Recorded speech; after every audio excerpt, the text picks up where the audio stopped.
الضحك غالي، ولكن عند اعلام الزمالك بكثره بسبب فوز الزمالك بسداسيه وفوز الاهلي بواحد بس. ودي مقارنات ما بين بزيرة وزيزو هيموتوا يا جدع.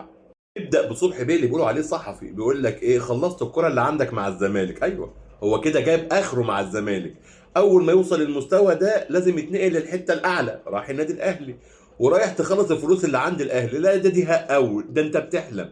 هو لو خلص الفلوس اللي في الزمالك ولسه مديونين ب 82 مليون يا محترمين يا ابن اللعيبه. لا لعيب لعيب، هيبين مين الجعان مين النصاب في الايام اللي جايه. لعيب لعيب.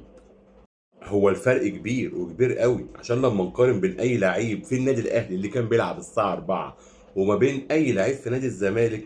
انا عندي لعيب اسمه زيزو جايب 5 مساهمات في الدوري. عندك حد زيه؟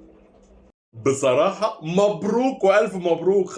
خرج من جيب كوكا ومن جيب يحيى زكريا. لازم مبروك. شفت المعسكر التدريبي جوه الجيب؟ بركة. طلعت ولعت ونورت. اما انت يا طروقه فواضح ان انت كنت نايم ومش متابع. ممكن تسأل الكابتن عبد الناصر مدير الكرة في نادي الزمالك مين اللي قال الخبر انه كان فعلا هيمشي لولا اللي احنا لحقناه وادينا له جزء من فلوسه. جزء من فلوسه. اوعى تكون فاكر دي احتفالية ماسك وكده. ده بيخبي وشه خايف يشوف كوكا او يحيى زكريا.